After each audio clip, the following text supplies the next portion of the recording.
Okay. Na mali nilisikia wale wameokoka, sijui wameokoka kama ni scout.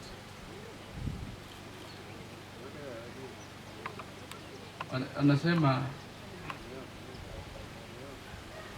when the saints are marching in, oh Lord, I want to be among them. Oh, when the saints are marching in, when the saints are hello, amozo uduto. Kabla sijaongea, kwanza nitambue wenzangu ambaye tumekuja na wao.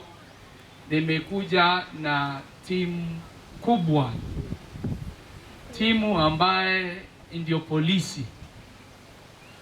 Polisi, ukisikia ile mtu anasikia shida yote kutoka kwa wananchi, ni mtu anaitwa askari bila madaraka kwanza, na ule anavaa madaraka. Kabla haijafika mtu anaitwa OCS, inspectors and above. My colleagues who are here, please come forward. Askari na makorporals wale mko hapa. Askari kujeni hapa basi. Wacha ile mtu hapa na mawe, yule ana mawe. Asimama. Wengine hayuko hapa. Kujeni hapa mbele. Hawa mama wajifunie leo.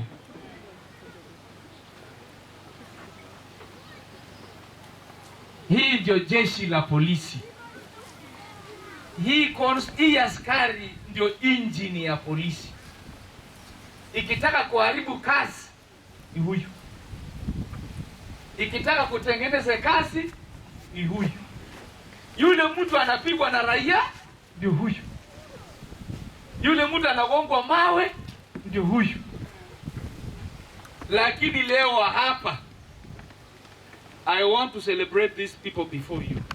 These are the people who make our country a peaceful country. Hii ndio mtu. Wow. Hii ndio mtu ambaye inapatia mimi madaraka. Hii ndio mtu inafanya mimi kupatiwa nguo hii kitu tofauti na yao. Kuja. Ukiona mimi hii yake ni tofauti na hii yangu, ndio anafanya mimi niitwe county commander. Kwa hivyo mimi wao ukiguza hii mtu, mimi nitasimamisha kazi yote nikuje nipambane na hiyo mtu. Hii ndio mtu mimi nachunga zaidi kuliko hata hii ya mawe, inavaa mawe, inaitwa OCS, OSPD, siku hizi anaitwa sub county police commander. Lakini hawa ndio engine ya polisi. These are the people that make our country a proud country. And that's why I brought them today. I've come with them to witness and document and go for those ones who violate or come to conflict with the law, because they are the people who receive this information. So thank you so much, my colleagues. I celebrate you and appreciate what you do, and thank you for coming. Thank you so much. I've come with them. Gender desk officers will be in civilian. Mtakuwa mnaona hao wakivaa civilian, na ili usikimbie. Ukikuja police station uliza wapi ile desk ya wamama. Sawa sawa? Wacha hii Kiingereza mingi inaitwa gender desk. Wapi ile ofisa ya wamama, ya mambo ya wamama. Utapata officers wetu wako pale. Utashughulikiwa. Serikali imeshughulikia mambo ya wamama. Mimi na viongozi hapa wa mama ambao wamepatiwa majukumu MOSPD, siku hizi ni sub county police commander, simama juu hakike wale mko hapa, na deputy OCS uja deputy OCS Bondo, kujeni hapa mbele. Wewe hata nyinyi kujeni OSPD nyinyi wawili. Haya. Wamama mko kwa uongozi. Ikiwa wamama wako kwa uongozi, kwa nini nisikie shida iko kwenu? Kwa nini nisikie shida iko? Na mtoto wenyu wako wapi? Wewe mama, hapa anaita huyu majina ingine. Enda police station, ambia wapi msichana yangu wako hapa hospital. Iko shida hii na hii. Ndio sababu serikali ya Kenya iliandika wamama na ikaweka kwa polisi, kwa sababu ya kushughulikia mambo ya wamama. Kwa hivyo hapana ogopa. Kuna wasichana watoto wenyu wako huko ambao wanafundisha sisi pia namna ya kushughulikia mambo ya wamama. Kama wako huko, nyinyi mmewakilishwa. Kwa hivyo hapana kimbia kutoka kwa polisi. Thank you hospitals. So ngoja, asante. Huyu ni naibu wa deputy OCS wa Bondo. Asante. Huyu ndio mkubwa ya Rarieda. Huyu unaona mwili nyembamba hii. Akili mingi iko hapa, ndio sababu akapatiwa hii madaraka. Haya. Na mnafikiria wamama tu ni vivi. Si unaona unavaa madaraka kama ya wanaume tu. Iko ile imeandikwa ya wamama. Hakuna. Tunafanya yote sawa. Haya, angalia huyu. Huyu ni wa Bondo. Mahali baba anakaa. Sasa huyu ndio hospitali ya baba. Baba kama hako na shida, anapigia nani? Hata apigii mimi, anasema wewe hospitali, habari hospitali yangu. Anapigia huyu. Sasa kama wamama wako, kwa nini mnalia? Haya, hospitals wale wengine kujeni, kwa other colleagues kujeni, OCSS kujeni. Jeni mbele ndio niweze kuporomosha ile mambo niko naye. Ili nasikia matumbo yenyu na lialia nikiwa hapo, ingine nalia base Nespran. Introduce yourselves.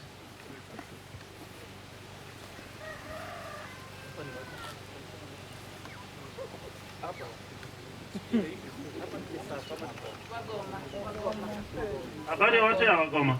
Nzuri. Uriyo. Waliyo. Amoso. Afuayo. Jina naitwa Charles Chacha. Natoka Migori. Maana najua hiyo kalugha kidogo hii ya kuomba naye maji. Mimi ndio hospitali mahali naitwa Game. Nimesikia watu wa Game wametajotaja hapa wawili watatu. Ndio Game. Habari zenu? Tuko. Gari yetu iko, tukimaliza tunaenda pamoja. Asante. Habari zenu? Mimi naitwa Machuka, Deputy OCPD Ugunja. Amjamboni. Mimi naitwa Ivan Zafula. Mimi ni OCS Yala.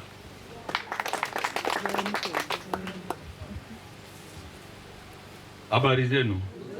Kwa majina naitwa Joseph Mwamburi, OCS Sigomere Police Station.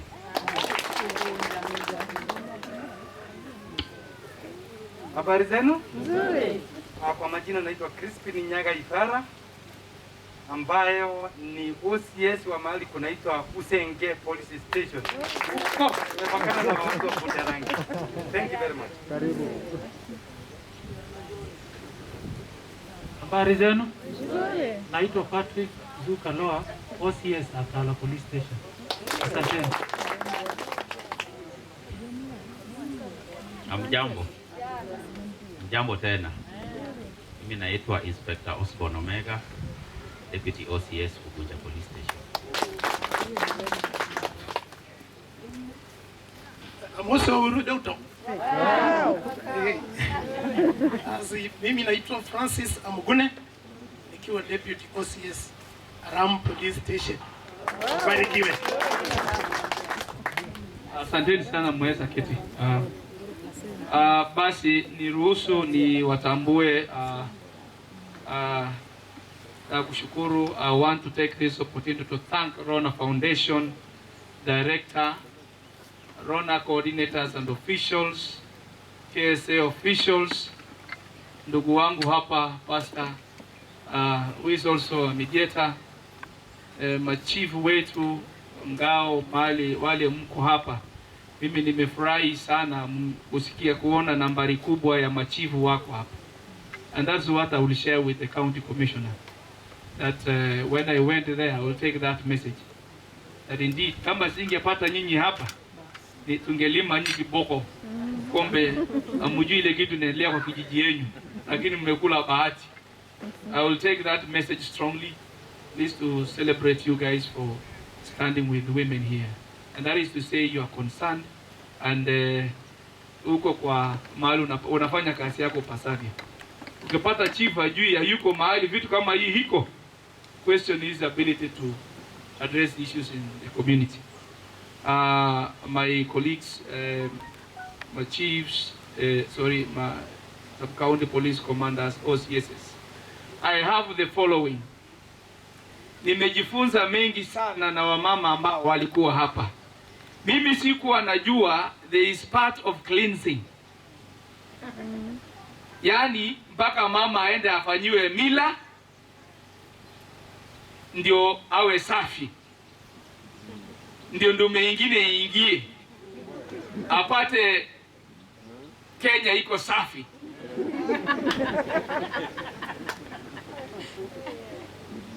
Lakini tena ukipata yule jamaa anaandaliwa mesa, unapata conman,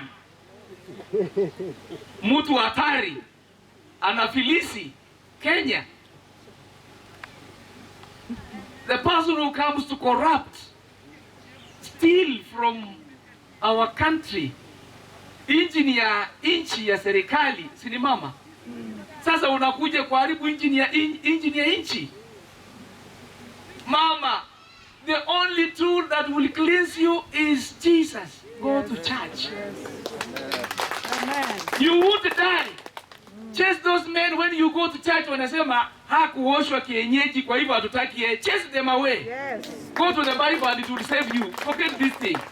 Hii mambo ya kusema mpaka nifanywe siji mila gani. You won't die. In fact, you are saving your money and time. Don't go to this thing ya kuoshwa kwani nani aliacha. Mungu janaosha dhambi peke yake. Chanda hii mambo hii.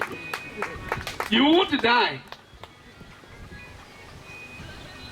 Those days we were told you don't have even mila yetu nasema you don't circumcise.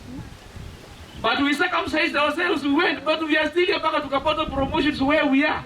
We didn't die. So what is the problem? It is how you process that information in your head. It sticks there. Unaamini ukisikia kwa labda ni ile mambo si kufanya hiyo mchira ama siji mnaita nini. Forget about thing and live your life.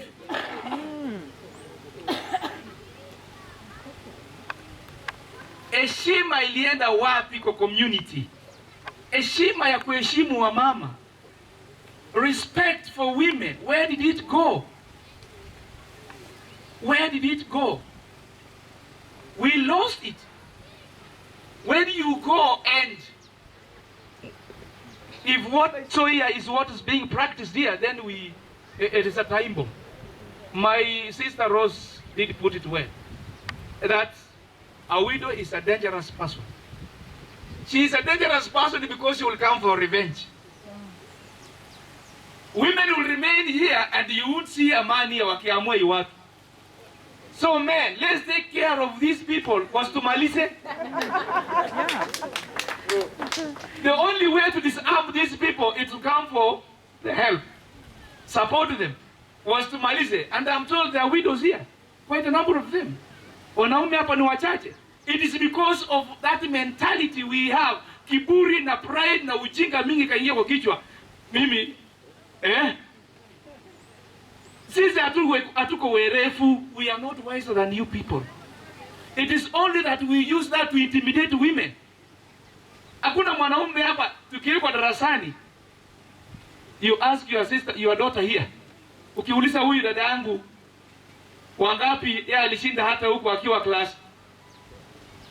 Wakiwa primary huko. So ulienda shule. Ulikuwa namba ngapi? Namba 10.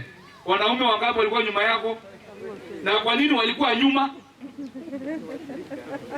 Hawa si wajinga pia, ni kwa sababu inamaanisha kwamba kuna kitu huyu alielewa na huyu vile Mungu anagawa ili tukuje kila siku. Mungu alinyima wewe kuwa daktari, akafanya mimi kuwa askari ili kila siku tuwe tukiweka vichwa yetu pamoja.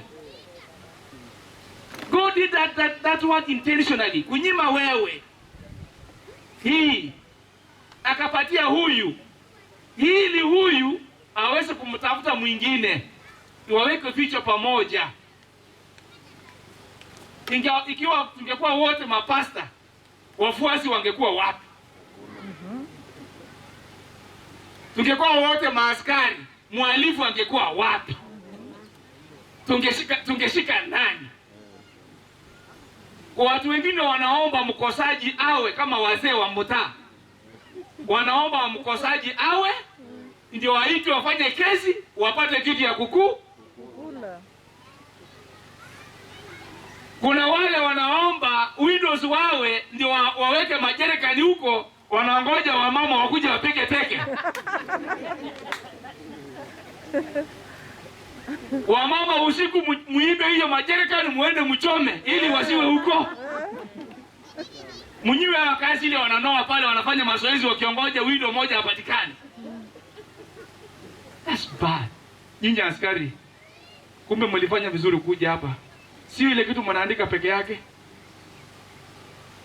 About widows ilikuwaje? Ukafanya Sasa elewa, kuna ndume kazi yake ni kuweka majerekani huko, kuongoja wamama. Sasa ukitembea upatrol, ukiona ndume ameweka majerekani na hayuko, weka ambush, ongoje mwenye hiyo jerekani. Kama tena ambie hii majerekani unaomba nani akufe. Mimi sikuwa najua, na mimi ni polisi. Kumbe iko majereka na msiende ku practice hiyo. Hata si askari yangu mwingine atajaribu kuweka jerekani yake basi na apotee.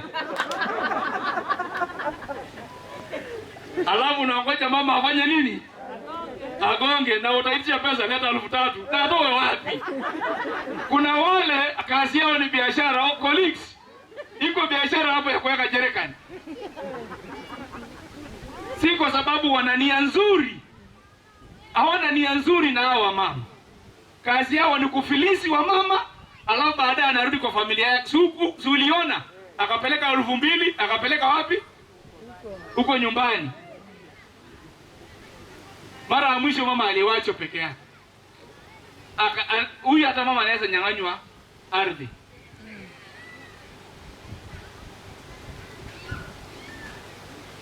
The national government is looking forward to support you people. And that's why I'm here and the chiefs. Sisi tuko ngangari kama serikali kuu. Tuko ngangari kuhakikisha tumesimamisha kazi yote huko, tumekuja kwa sababu yako. And that's why we are paid.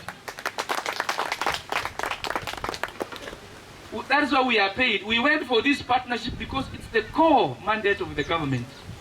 To make sure that people live in peace. Hakuna mtu mwingine anachukua advantage ya mwingine, because we all have equal rights. Hakuna mtu mwingine hapa anashinda mwingine kwa haki zake. We have equal rights. Stand firm, na hakuna mtu atakuja kuchokoza wewe ikiwa tunatembea na sisi. Sasa sisi kama vile Rose amesema, sisi ndio bwana yenu sasa. Polisi ndio bwana yako kuanzia saa hii. Mtu aseme mwe, hata ufanye nini? Mwe. Mtu aseme tu mwe. Ita Karen, alikuwa anaitwa Karen na mwiyo wa moyo. Karen ako wapi?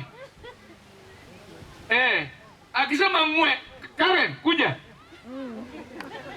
Hii ndio kusema mwe. Pana ngoja tena hiyo mtu anakaa kuweka majerekani huko. Anaangoja kukula nyama. Wapi nyama? Yeye akuli kitu kingine, nyama ya kuku, nyama ya mbuzi. Anakula vitu vizuri. Mara 3, ugali ngapi? 3. Oh yawa.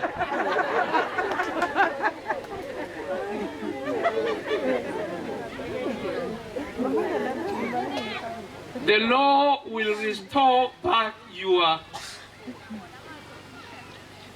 self. It will restore who you are.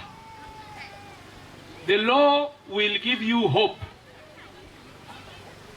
The law will give you respect. And that's why we are for it, and we'll ensure that this law imefanya kazi yake, imesimama na wananchi wote, ikihakikisha kwamba si mambo ya widows peke yake. It's about law. Law enforcement haina mipaka. itakata mbele na nyuma.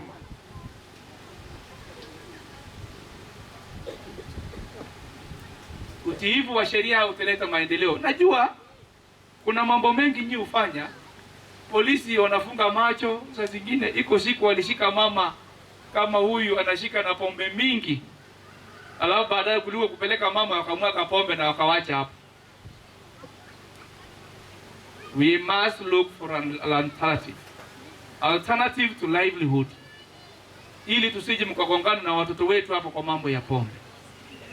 Alternative livelihood is you coming back to such institutions, initiatives that actually give you an alternative that will not bring you to conflict with the law. Kwa mfano, hii mnaona mnafanya hapa pesa, mnawekeana pesa table banking, hiyo ndio njia, na nguvu ingine mko nayo ni kuhakikisha mmekuja pamoja, you are registered, then you ask for example, ushonaji wa nguo.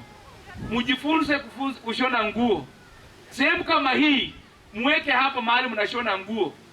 Muandike tenda kwa county government, awapatie tenda ya mashule. Partner with Education, Ministry of Education. Ifunge watu wengine wote, iwapatie nyinyi tenda. Kwa sababu unapo empower mwanamke nyumbani, pesa hiyo itaenda kwa watu wengi sana kwa community. That is the only way to survive. Because kama wanasiasa wataona hii watu wamejipanga, ndio atakuja pia kupangana we. Lakini kama hujajipanga, mwanasiasa anataka kuona watu kama wewe. Akiona umati ya watu 10,000, basi kujeni wabiamii pesa, panga hii ni wabii tenda. Enda upatiwe tenda, lakini ukiwa umejipanga. Serikali ikiona wewe uko mikakati kama hii, it will help you, but that is the way to go. Mwena mtafute njia ya kujimudu kimaisha, tuachane na hii pombe. By the way, hakuna watu wawili katika maisha hawatawahi tajirika. Yule anatengeneza pombe hatawahi tajirika, na hatawahi wacha pombe kutengeneza. Hii ndio shida.